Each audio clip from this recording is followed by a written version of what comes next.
I recently had to experience something that scarred me for life. But what I did after was even crazier. But before we begin, please hit the like button and let me know where in the world you're watching from today. It's always fascinating seeing who's joining us from around the world.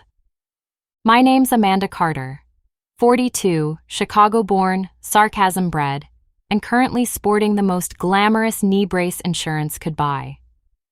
3 weeks earlier, I'd chased our golden retriever, Rosie, across slick grass, torn my meniscus, and been forced into a heavy rental wheelchair. My husband, Brad, swore he'd handle everything while I healed. I wanted to believe him.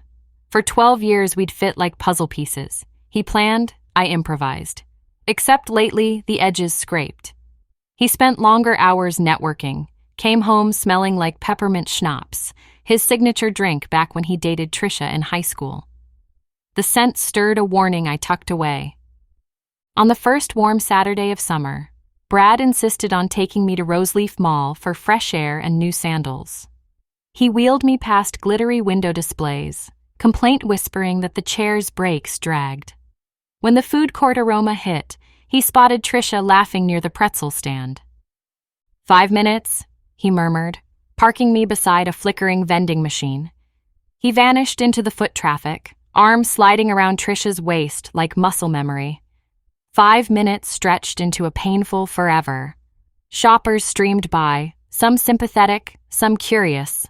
One little boy asking his mom why that lady can't move. My cheeks burned hotter than the neon above me. I dialed Brad, straight to voicemail. I tried again. Nothing. Humiliation pressed on my chest harder than the brace on my knee. The betrayal felt public, sticky, impossible to wipe off. A security guard finally asked if I was lost. I forced a smile and insisted I was fine. The moment he left, a confident woman in yoga pants strode over. Melissa, early 40s, introduced herself. "Need a ride to your car?" she offered. Pride wobbled, then cracked. I nodded. She pushed my chair past kiosks while I spilled the whole embarrassing saga. "Men like that count on us staying parked," she said, handing me her business card. "Roll on your own terms." That sentence lit a fuse in my chest. Back home, Brad breezed in just before dusk, blaming sudden client drama. I pointed at the untouched lunch bag he'd promised to bring me hours earlier. He shrugged. "You're overreacting. You were safe." He cracked a beer and turned on the game. I retreated to our bedroom, heart pounding, and opened our joint credit card portal. A brand new charge glowed bright. Cancun, 5-star resort, 7 nights, non-refundable. Departure was less than 2 weeks away. The reservation listed Brad plus guest. My fingers tingled. So that was his plan. Lock me into a wheelchair, lock me out of his paradise. Instead of crying, I researched. I called the airline, posed as Brad's assistant, and added flex travel protection he'd forgotten. I set up real-time text alerts on every booking. Finally, I closed the laptop with a click that felt like cocking a slingshot. Over the next days, Melissa wheeled me into physical therapy appointments. While I grimaced through leg lifts, she plotted with me. Turned out her cousin worked guest relations at the very resort Brad booked. Sisterhood, front row access. Meanwhile, Brad strutted around the house humming beach playlists. He practiced Spanish 2 feet from me, never offering to push my chair unless an audience watched. At night, he locked his phone, thumb hovering like a guilty crown. I used my downtime to move chess pieces. First, I transferred the airfare credit into my name. Fee waived thanks to that new flex note. Then, I rerouted all confirmation emails to a hidden folder. By the time the cane replaced the wheelchair, I'd memorized Brad's entire itinerary down to the cabana number. A nostalgia flash hit one quiet morning. Mom brushing sand off my childhood freckles at Lake Michigan. Her sunscreen coconut hug promising, "No one leaves my girl behind." That memory steadied my aim. With 4 days left, Brad scheduled Rosie's vet checkup on departure morning. The reminder email he ignored now carried my subtle edits. Mandatory, no reschedule, large penalty for no-show. I added his phone number so the clinic would hound him if he missed it. 3 days out, Melissa's cousin confirmed the resort room could be held for late arrival, just long enough for Brad to reach the front desk and learn the reservation now belonged to Ms. A. Carter. I pictured his face the way some people imagine winning lotteries. The night before takeoff, Brad packed floral shirts I'd never seen and a bottle of Trisha's schnapps. He kissed my forehead, murmuring, "You'll be fine with Rosie. I need a break." I smiled sweetly and wished him safe travels. Inside, I tightened the last knot in my plan. Our house creaked under pre-dawn silence as Brad rolled his suitcase to the door.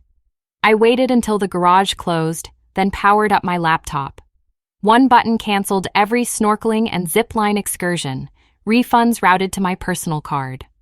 Next, I emailed the resort, confirming that only Amanda Carter will check in. Any additional guests should be billed at walk-in rates, no discounts.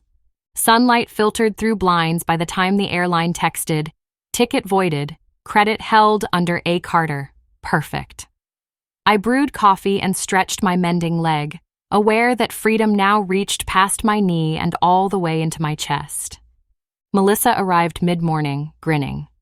We opened my email just as the resort's front desk webcam, yes, cousin magic, showed Brad wobbling before the counter, Trisha seething beside him. No room, no refund, no alternate booking on holiday weekend. I captured a screenshot and sent it to Brad with the caption, "Remember that bench?" His reply alerts fired like popcorn. "You ruined everything. Fix this now." "I'll lose my promotion." I answered once. "How's it feel to be stranded?" Silence followed, thick as island humidity he'd never reach. Brad's office expected him on a virtual strategy call that very afternoon. He'd told HR he was heading to a global sales summit, unreachable. Unfortunately for him, a disgruntled traveler at the airport had live-streamed Brad's meltdown. The clip tagged his company and went minor viral. His boss forwarded the video with a note. "We need to talk." The suspension notice hit his inbox before sunset. Back in Chicago, I attended my final physio session and walked the length of the gym unaided. The therapist high-fived me. Melissa snapped a photo of my first fully balanced step. That night, we toasted with spa water while Brad texted from some budget motel miles outside Cancun's Strip. Credit card maxed from unexpected walk-in fees. In the following week, Brad shuffled home, suitcase dented, beach shirt still folded. He blamed me for sabotage and demanded I reimburse him.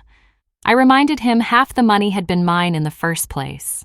When he threatened legal action, I produced printed statements showing his unauthorized charges and my mobility-related abandonment. His bluff deflated. The company's HR inquiry moved fast. Lying about a business trip violated policy. Brad's promotion evaporated. Trisha, proving consistent, posted a public breakup rant about men who can't even keep a reservation. His personal and professional lives collapsed like cheap luggage. One bright Sunday, Rosie and I returned to Roseleaf Mall. I wore wedges, not the brace, and walked purposely to the same bench. Melissa met me with iced coffees. We sat, letting the hum of weekend shoppers wash over us. I placed a tiny brass compass pendant on the seat, a symbol of never letting anyone else chart my course again. Turning to the invisible camera of memory, I whispered, "Treat people like luggage, and they'll travel alone." The words tasted sharp, freeing, true. I snapped a photo of the compass glinting against worn wood. It became my phone's lock screen, a daily reminder that my path is mine to steer, wheels or no wheels. I believe stories like this find us for a reason. If this one touched you, please subscribe. I share a new one every day, and tomorrow's might be the one your heart's been waiting for.